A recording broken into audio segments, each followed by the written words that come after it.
फरक तरिकाको आमासँग हाम्रो भेट भएको छ। उहाँसँग थोरै कुराकानी गर्छौँ किन आउनुभयो अनि यो उहाँको गेटअप पनि अलिक फरक देखिएको छ। स्वागत छ यहाँलाई। धन्यवाद। नमस्कार। यहाँको परिचय दिन्न। मेरो नाम चाहिँ सुशीला उप्रेती तिवारी। हजुर। मेरो जन्म 8 युवा 8 गोलेगाउँ। अहिले घर चाहिँ केपी शर्मा ओली मेरो सँगै हो नि फेरि। सँगै। हजुर। केपी शर्मा ओली जन्मेको र मेरो सँगै हो। हजुर। तर म केपी बाला भन्दा पनि बालन शाहलाई भेट्न आएको के। बालन शाहलाई भेट्न आउनु भएको। हजुर हजुर। बालन शाह आउँदै हुनुहुन्छ भन्ने थाहा भएर तपाईँ मलाई हिजो आके म हिजो बेलुका यहाँ आएको नि। हिजै बेलुका। बालन शाहलाई भेट्न नै फेरि। अब जस्तो नि तपाईँको उमेर त अलिकति पाएको पनि भइसकेको छ हाम्रो भन्दा। धेरैवटा सरकारहरू पनि नेपालमा तपाईँले देख्नु भएको छ र पछिल्लो समय चाहिँ लामो समयसम्म एउटै चुनावी क्षेत्रबाट केपी शर्मा ओलीले जिति पनि रहनु भएको छ। अहिले बालन शाह आउनु भएको छ। तपाईँले यसरी बालन शाहलाई भेट्ने उहाँप्रति आशा पलाउनुको कारण चाहिँ के हो तपाईँ? उहाँ युवा हो नि त।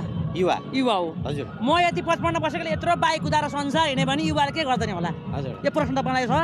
र बालन शाहले यदि चाह्यो भने बालन जस्तै अरू पनि रवि हरकसाम बाङ्ला पनि हामीले मेरो फेरि उसको होइन नि फेरि युवा हो नि त ऊ पनि। सबैजना युवा मिलेर देश बनाउन्। पार्टी भन्दा पनि व्यक्ति राम्रो चाहियो र अबको यो संसारमा नेपालमा हुनु न अब युवाकै चान्स भन्ने लाग्छ मलाई जहाँ सुगरी हेरेर क्रेजमा। त्यो बुझ्नु भएको छ। हजुर। आज बालन शाहलाई भेट्न तपाईँ आउनु भएको। एकदमै। बालन शाहलाई भेटेर चाहिँ के कुराहरू राख्न चाहनुहुन्छ? तपाईँले धनी होइन धनी हजुर गरिब जनतालाई उठाएर माथि लानुहोस्। त्यति मेरो भनाइ। धनीलाई होइन गरिबलाई।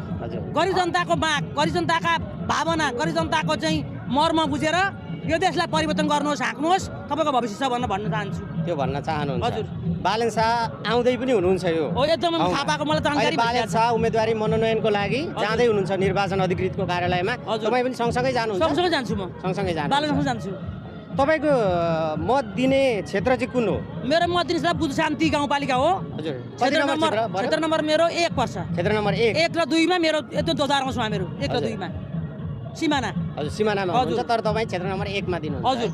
भनेपछि तपाईँले भन्न मिल्छ भने हजुर यो आउँदै गरेको चुनावमा चाहिँ स्पष्ट रूपमा कसलाई मत हाल्न चाहनुहुन्छ? मैले भित्रदेखि गढिएर भन्नुपर्छ। फेरि हेर्नुहोस्। हजुर। कारबाही गर्छ काङ्ग्रेसले एमाले भनेर नहुनु होला। हजुर। कारबाही कसैलाई गर्दैन। त्यही त मैले मेरो मनभित्रको सुन्नु। हजुर। मेरो मनभित्रको कसलाई लाग्छ? हजुर। त्यो भोट जान दिने बेला कसले के गरिरहेको छ? हजुर। त्यो हेरेर झ्याप्पा हान्ने हो। त्यसो गर्ने है। हजुर।